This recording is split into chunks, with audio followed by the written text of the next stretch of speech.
Shalom Ibu Bapak Saudari-saudara yang terkasih dalam Tuhan. Kiranya kasih karunia dan damai sejahtera dari Allah Bapa kita dan Tuhan Yesus Kristus ada pada saudara sekalian. Amin. Mari satu kita dalam doa. Bapa dalam surga, kami bersyukur oleh karena berkat Tuhan yang kami rasakan. Saat ini kami akan membaca dan merenungkan firman-Mu. Mari Tuhan Kau memberkati, menolong kami dengan Roh Kudus-Mu sehingga firman yang akan kami baca dan renungkan menjadi penolong kami dalam kami menjalani kehidupan. Dalam nama Yesus kami berdoa. Amin. Bapak Ibu Saudara yang dikasihi Tuhan, bacaan kita pada saat ini yaitu dari Mazmur 15. Mazmur 15 yang demikian firman Tuhan. Mazmur Daud. Tuhan, siapa yang boleh menumpang dalam kemah-Mu? Siapa yang boleh diam di gunung-Mu yang kudus?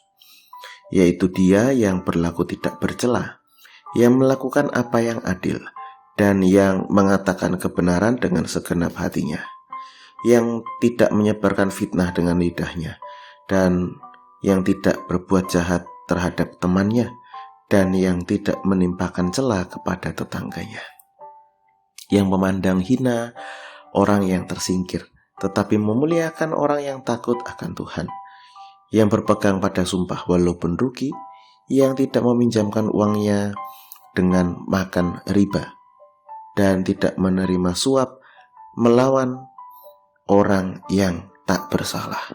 Siapa yang berlaku demikian tidak akan goyah selama-lamanya. Demikianlah firman Tuhan. Yang berbahagia adalah setiap orang yang mendengarkan firman Tuhan dan yang memeliharanya. Haleluya. Ibu bapak saudari-saudara yang terkasih dalam Tuhan Yesus Kristus, bacaan kita pagi ini adalah yang pertama tentang pertanyaan. Siapa yang boleh menumpang dalam kemah Tuhan? Diam dalam gunungnya yang kudus. Jadi kemah ataupun gunung ini menunjuk pada tempat yang suci. Kalau kemah itu ya tempat Allah berdiam diri, ya itu kemah suci, yang kemudian nanti jadi bait Allah itu atau bait suci. Gunung ini adalah menunjuk pada gunung yang kudus, tempat Tuhan Allah itu menampakkan diri. Bisa dikatakan ini Gunung Sinai atau Gunung Sion. Nah, jadi ini adalah tentang kehadiran Allah di tengah-tengah umat. Allah, bagaimana Allah menyatakan diri di tengah-tengah umat. Nah, kemudian beranjak dari pertanyaan ini dijelaskan di sana tentang kriteria umat Allah yang seperti apa yang kemudian boleh menumpang di kemah Tuhan dan diam di gunung Tuhan yang kudus. Nah, yang pertama, hidupnya tidak bercela di hadapan Allah. Nah, ini adalah kriteria yang pertama, sehingga orang yang hidupnya tidak bercela di hadapan Allah, inilah yang kemudian boleh menumpang dalam kemah Tuhan, tinggal dalam gunungnya yang kudus. Artinya ini adalah hidupnya adalah hidup yang kudus di hadapan Tuhan. Nah, yang kedua, perbuatannya menjadi berkat bagi sesama dengan menegakkan keadilan. Jadi orang yang memperjuangkan keadilan, nah inilah yang kemudian boleh tinggal dalam rumah Tuhan. Tuhan berkenan hadir menampakkan diri kepadanya. Menegakkan keadilan, orang-orang yang melakukan keadilan, orang-orang yang memperjuangkan keadilan bagi sesamanya. Nah, ini orang-orang yang akan mendapatkan berkat Tuhan, orang-orang yang akan mendapatkan tuntunan dari Tuhan. Tuhan hadir di tengah-tengah perjuangan keadilan yang mereka lakukan.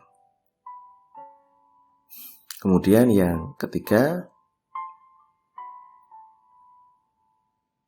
orang yang perkataannya benar, bisa dipercaya. Nah ini, orang yang berkata benar, yang bisa dipercaya, ini adalah soal bagaimana hatinya, tutur katanya, sikapnya. Nah jadi kriteria-kriteria ini menunjukkan siapa yang boleh tinggal dalam kemah Tuhan, diam dalam gunungnya yang kudus. Nah, ibu bapak, saudari-saudara yang dikasihi Tuhan, bagaimana dengan kehidupan kita? Apakah kriteria-kriteria tersebut ada dalam hidup kita? Jikalau memang itu adalah kriteria hidup kita, maka terpujilah Tuhan, Tuhan yang senantiasa menuntun kita. Tapi jikalau ternyata kita mendapati diri kita tidak sesuai dengan kriteria-kriteria tersebut, maka ini adalah waktu yang tepat untuk kita berbenah. Waktu yang tepat untuk kita menjalin relasi yang baik dengan Tuhan. Nah, maka mari ibu bapak, saudari-saudara yang dikasihi Tuhan, kita memiliki karakteristik atau kriteria sebagai umat Tuhan. Mengupayakan hidup yang tidak bercela, memperjuangkan keadilan, dan tutur kata, sikap yang benar, yang bisa dipercaya. Dengan cara demikian, maka kita kemudian bisa menjadi orang-orang yang taat kepada Tuhan. Kita memiliki kriteria sebagai umat Tuhan. Ibu bapak, saudari-saudara yang terkasih dalam Tuhan Yesus Kristus, mari kita bersama-sama memperjuangkan hidup kita supaya sesuai dengan kriteria sebagai umat Tuhan. Amin. Kita berdoa. Makasih ya Tuhan atas berkat-Mu dalam hidup kami, firman-Mu yang menolong kami untuk kami dapat menyadari, mengerti bagaimana kriteria sebagai umat Tuhan.